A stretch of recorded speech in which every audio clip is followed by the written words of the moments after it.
IMF की कमेटियों के दरमियान मुज़ाकरात का सिलसिला इस वक्त जारी है। अगली किस्त की रिलीज के लिए, अगली ट्रांच की रिलीज के लिए, और बताया जा रहा है कि गुड गवर्नेंस और करप्शन रिपोर्ट पर इख्तलाफात पैदा हो गए हैं। मुज़ाकराती अमल में बड़ी पेचीदगियां आ गई हैं। वो पेचीदगियां इसलिए आई हैं क्योंकि कवानीन में तरमीम लानी होगी, इलेक्शन एक्ट में तरमीम लानी होगी, सिविल सर्विसेज एक्ट 1973 में तरमीम लानी होगी, ताकि इसको कानून का हिस्सा बनाया जाए कि जितने भी पाकिस्तान के ब्यूरोक्रेट्स और सिविल सर्वेंट्स जिन्हें हम कहते हैं, सरकारी मुलाजिम जिन्हें हम कहते हैं, वो अपने असासे डिक्लेयर करें। सियासतदान तो इलेक्शन के दौरान अपने असासे डिक्लेयर कर देते हैं, लेकिन ब्यूरोक्रेट्स के भी एसेट्स पब्लिक होने चाहिए ताकि करप्शन का खात्मा हो, मालूम पड़े किसने कितना पैसा कहां कहां किस किस तरह जमा किया हुआ है। इसके ऊपर गुफ्तगू करेंगे। उज़्मा साहिबा, मेरी नज़र में और हर पाकिस्तानी की नज़र में ये एक बहुत अच्छी तजवीज़ है IMF की, ताकि काले धन की निशानदेही हो, करप्ट लोगों की निशानदेही हो, नैब और एंटी करप्शन के इदारे होश में आए और होश के नाखून ले, क्योंकि वो तो करप्ट अफसर को पकड़ के खुद भी करप्शन नहीं करते हैं और उनको पकड़ने वाला कोई है नहीं। आपकी नज़र में IMF के इस अच्छे मुतालबे के ऊपर क्या हमारे पार्लियामेंटेरियंस अमेंडमेंट लेकर आएंगे, कानून साजी करेंगे ताकि इस काले धन को पकड़ा जाए? क्योंकि ये ब्यूरोक्रेट्स के खिलाफ है तो यकीनन सियासतदानों के लिए भी मुश्किलात पैदा हो जाएंगी अगर वो इस तरह के एक्शंस लेंगे। आपकी राय उज़्मा साहिबा? तला देखें,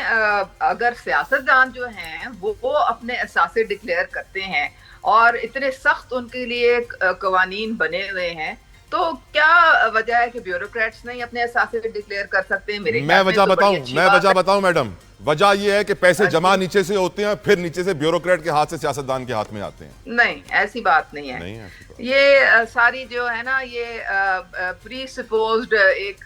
कंस्पिरेसी थ्योरीज हो सकती हैं, लेकिन अगर ट्रांसपेरेंसी लानी है सिस्टम में तो सिविल सर्विसेज एक्ट में अगर तरमीम हो जाए और उसमें ये कहा जाए कि जी जो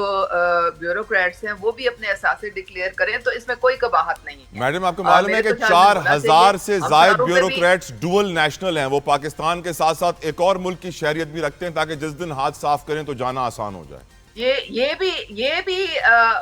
बड़ा एक सवालिया निशान है। अगर एक सियासतदान दोहरी शहरियत नहीं रख सकता तो फिर एक ब्यूरोक्रेट को क्यों इजाजत है रखने की? तो ये देखे ना, ये भी चीजें, कोई एक बैलेंस रखना चाहिए, कोई मुनासबत होनी चाहिए रूल्स एंड रेगुलेशंस में। अब मैं ये सवाल रखना चाहूंगा शाहिदा रहमानी साहबा आपकी तरफ, क्या हमारे ब्यूरोक्रेट्स को अपने असासे जाहिर करना चाहिए? जी, मैं समझती हूँ कि बहुत ही खुशाइंद है, क्योंकि जिस तरीके से आप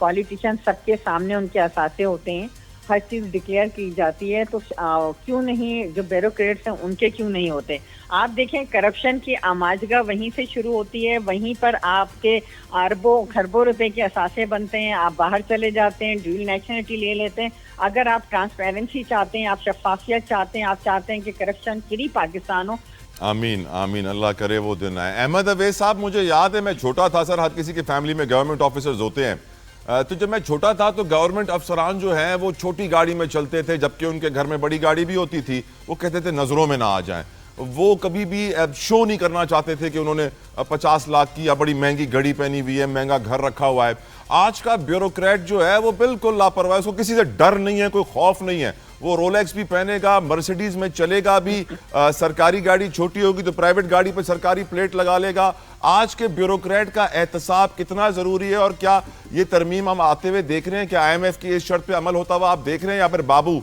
बहुत पावरफुल हैं? सर असूलन तो ये तरमीम जो है बड़ी जायज़ है और इसके ऊपर फिल फौर अमल भी होना चाहिए, लेकिन मैं आपको ये बता दूं कि ये जो ब्यूरोक्रेसी है, जो सिविल ब्यूरोक्रेसी, जो हुकूमत जो भी बनती है, कोई हुकूमत हो तो उसके ये बाजू होते हैं, उसके आईज एंड ईयर्स भी होते हैं, उनके इंटेलिजेंस डिपार्टमेंट जो हैं। तो इनको जब तक जो हुकूमत बनाने वाले हैं सियासतदान, जब तक वो ये एहसास डेवलप नहीं कर लेंगे, कोई भी हो, कि सरकारी खजाना और सरकारी माल के ऊपर से हमने किसी को पकड़ लिया कि उसने नाजायज इस्तेमाल किया और अपने तसव्वुर में ले गया, तो उसको किसी सूरत ना माफ किया जाएगा, ना उसकी रियायत होगी कोई, और ना उसको किसी सूरत जो है सजा से उसको बचाया जाएगा। तो मामलात उस वक्त हमारे दुरुस्ती की तरफ जाना शुरू होंगे, और जो हालात खराब इतने हो चुके हैं, इसलिए ये असासों की डिक्लेरेशन जो है ये इंतहाई ज़रूरी है। ये इस वक्त हो जानी चाहिए। अगर ये तरमीम आ जाती है तो ये बहुत अच्छा है, क्योंकि जैसे आपने देखा था कि वो خواجہ آصف صاحب نے جو نشاندہی کی تھی کہ پرتگال میں ہمارے یہاں سے جو بیوروکریٹس ہیں وہ وہاں جا کے بڑی بڑی پراپرٹیز خرید رہے ہیں اور بڑی شاہانہ زندگی وہاں پہ گزارنے کے ان کے ارینجمنٹ ہوئے پڑے ہیں، تو یہ اسی غریب ملک کا پیسہ ہے نا وہ سارا، جو پیسہ ٹیکسز سے نکلتا ہے، جو ٹیکسز لوگوں کی ایک جو لوگ بڑے پریشان حال ہوتے ہیں ان کی جیب سے نکل کے ان کی جیب میں جاتا ہے اور یہاں سے پھر وہ منی لانڈرنگ کے ذریعے باہر نکل جاتا ہے۔ آج حامد خان صاحب نے اپنے دلائل دیتے ہوئے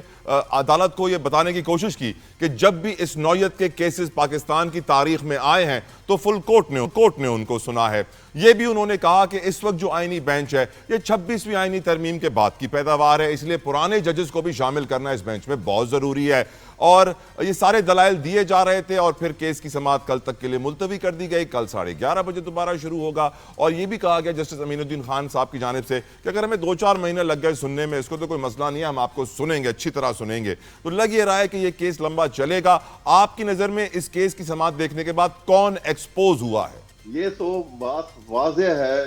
کہ جس کی جب یہ ٹیلی کاسٹ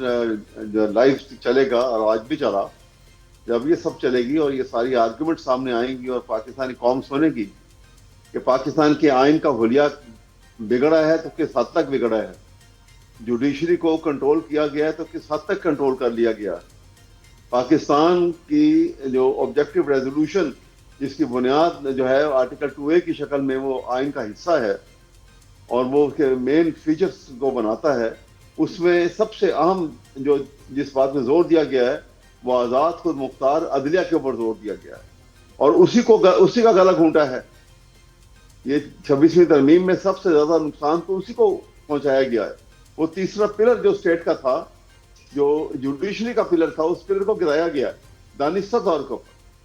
اس لیے کہ کوئی آپ نے دیکھا کہ 5 ججز کا 6 ججز نے جب لیٹر لکھا تھا چیف جسٹس پاکستان کو، اور اس کے اندر جو الزامات تھے وہ حیران کن بھی تھے اور وہ تکلیف دہ اس حد تک تھے کہ انسان کو سوچ کے بھی تکلیف ہوتی ہے کہ ایجنسیوں کے جو نمائندگان تھے انہوں نے ججز کے گھروں میں ان کے بیڈ روم کے اندر کیمرہ تک جو ہے سرویلنس کے فکس کیے ہوئے تھے، اور جب ان باتوں کا الزام لگائے گا اور اس کے بعد کورسو میئر بھی استعمال کر رہے تھے ان کو دبانے کے لیے، دھمکانے کے لیے، تاکہ وہ اپنی مرضی کے جو ہے فیصلے چاہیں وہ ان کو مل جائیں، تو اس کے باوجود آپ نے دیکھا کہ بجائے اس کے کہ کوئی کارروائی ان لوگوں کے خلاف ہوتی کہ جنہوں نے شاید اپنے طور پر یہ کام کیا ہو، شاید ہائی اپس کو پتہ بھی نہ ہو اس بات کا، لیکن اس سے اندازہ ہوتا ہے کہ یہ ڈائریکشن کے تحت ہی کام ہوا تھا۔ ویسے احمد صاحب آپ ماہر قانون ہیں، مجھے آپ سے ایک چیز سمجھنی ہے۔ ہمیں یہ بتایا جاتا ہے پرائیویٹ سیکٹر میں کام کرتے ہوئے، جرنلسٹ کے طور پہ کام کرتے ہوئے، کہ کانفلکٹ آف انٹرسٹ ایک بڑی خطرناک چیز ہے۔ اگر کسی جج کے سامنے کوئی ایسا کیس لگ جائے جو اس کے جاننے والے کا ہو، پڑوسی کا ہو، رشتہ دار کا ہو، تو وہ پیچھے ہٹ جاتا ہے کہ میں یہ کیس نہیں سن سکتا ہوں۔ اس نوعیت کا کیس ہے جس کے اندر جو بینچ اس وقت بیٹھا ہوا ہے اس کو سب سے زیادہ فائدہ ہوا ہے 26ویں آئینی ترمیم سے، اور وہی اس کیس کو سن رہا ہے، تو کامن سینس تو یہ کہتی ہے وہ کبھی بھی اس کے خلاف فیصلہ نہیں دے گا، کیونکہ ان کی کرسیاں چلی جائیں گی، طاقت چلی جائے گی، نئی پاور چلی جائے گی، جس سے ان کو بڑا فائدہ ہے۔ تو کیا یہاں کانفلکٹ آف انٹرسٹ کا کوئی قانون لاگو نہیں ہو سکتا سر؟ جی یہ بالکل ہے، اسی وجہ سے تو فل کورٹ کا کہہ رہے ہیں، اسی وجہ سے کہا جا رہا ہے کہ وہ جج صاحبان جو اس میں شامل نہیں ہیں ان کو بھی بٹھایا جائے اور یہ فل کورٹ سنے اس کو، تاکہ یہ اتنا بڑا فیصلہ ہے، یہ شاید اتنا بڑا فیصلہ ہے کہ پاکستان کی تاریخ میں اس سے بڑا فیصلہ ابھی تک نہیں کوئی ہوا۔ بالکل تو اس کی بنیادی غلطی کے اوپر ہے۔